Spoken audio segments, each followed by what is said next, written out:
उत्तम गुणवत्ता का बायोचार प्राप्त होगा। यह कार्य दो प्रकार की मशीनों से किया जा सकता है। पहला, ड्रम टाइप पायरोलाइजर। साधारण लोहे के ड्रम से निर्मित यह यंत्र बनाना आसान, मजबूत, किफायती है। लगभग 5000 से 7000 में तैयार हो सकता है और एक अकेला किसान भी इसे सहजता से चला सकता है। पहले अवशेषों को सुखाकर छोटे छोटे टुकड़ों में काटें। ड्रम में 15 से 20 किलोग्राम सामग्री भरें, अच्छी तरह दबाएं एवं ऊपर का ढक्कन अच्छी तरह बंद करें। चूल्हे जैसे भाग में थोड़े अवशेष डालकर अग्नि प्रज्वलित करें।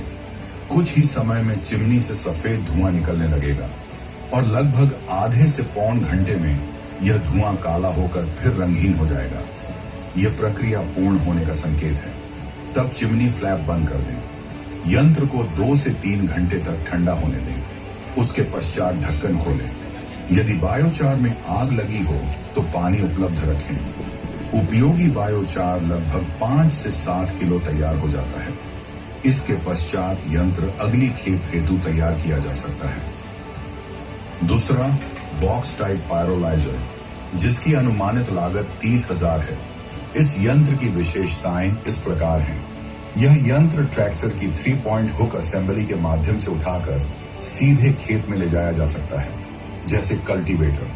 जहां अवशेष हों वहीं बॉक्स रखें और ऊपर का ढक्कन खोलें। लगभग 75 किलो बायोमास भरें एवं अच्छी तरह दबाएं। ढक्कन को पूर्णतः बंद करें ताकि हवा का प्रवेश न हो।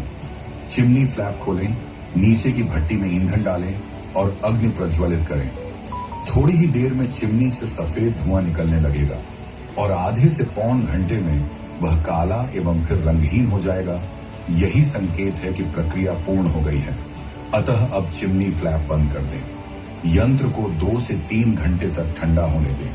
फिर ढक्कन खोलें एवं उपयोगी बायोचार लगभग 20 से 30 किलो निकालें। यदि आवश्यक हो तो अग्निशमन हेतु पानी का प्रयोग करें और यदि पानी का प्रयोग किया गया हो तो बायोचार को पुनः अच्छी तरह सुखा लें। बायोचार का उपयोग कैसे करें? बायोचार का कैसा यूज करना हमारे खेती में, तो उसका ऊपर थोड़ा जानकारी मैं दे दूंगा। पहले है बायोचार कोई भी मेथड में बनाने के बाद में उसी का हम क्या करना था, उसका पहले पाउडर बनाना। उसका particle size less than 10 mm का साइज का नीचे हमको लेके आना है।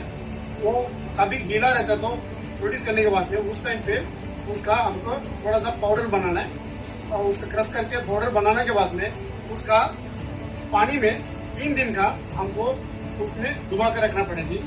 और डुबा कर रखने के बाद में 3 दिन के बाद में उसका वापस उधर से लेके बाद में उसमें खेतों में कैसे वापरना है उसके ऊपर मैं अभी डिटेलली बताऊंगा। पहले क्या करना था, आपका ये पानी से निकलने के बाद में बायोचार का और कंपोस्ट, वर्मी कंपोस्ट नहीं तो सेंड का, इसी में आपका 1:1 रेशियो में आपका मिक्स करके उसी का इंक्यूबेशन में रखना पड़ेगा। कम से कम 15 दिन से 2 महीने तक, मतलब 15 to 60 डेज का आपका एक जगह में इंक्यूबेशन में रखना। कम से कम मिनिमम 15 दिन रखना अच्छा होता है। मैक्सिमम 60 दिन तक हम रख सकते हैं। इसका रखने के बाद में उसी का हमने कोई भी खेती है कोरडवा जमीन में और चुनकड़ी जमीन, काली वाला मिट्टी नहीं तो लाल वाला मिट्टी, कोई भी जमीन में कपास का खेती हमने 3/1 नहीं तो 3/2 में खेती करते हैं। उसमें एक रो टू रो इसमें स्पेसिंग है 3 फुट रहते हैं। उसी में हमने हमारे पास कोई भी और ट्रैक्टर नहीं तो आपका बस कोई भी बेल जोड़ी हो, उसी हिसाब से आपका एक 10 से 15 सेंटीमीटर का आपका एक गड्ढा बनाना पड़ेगी। गड्ढा बनाने के बाद में आपका बायोचार और वर्मी कंपोस्ट का मिक्स है, उसी का आपका कपासी पेरने के पहले 1 महीने से 1.5 महीने के पहले आपका खेत में डालना चाहिए। उसका डालने के टाइम पे आपका वो 10 से 15 सेंटीमीटर गड्ढा में बराबर अच्छा से डाल के उसी का लेना है। और 1 एकड़ कपास का खेती में वो बायोचार वर्मी कंपोस्ट का रिकमेंडेड है। बायोचार 200 किलो और वर्मी कंपोस्ट 200, दोनों को मिक्स करके आपका खेती में डालना जरूरी है। और आपका पास इस वर्मी कंपोस्ट नहीं है उस टाइम पे आपका सेम खत का भी यूज कर सकते हैं, नहीं तो कंपोस्ट का भी यूज कर सकते हैं।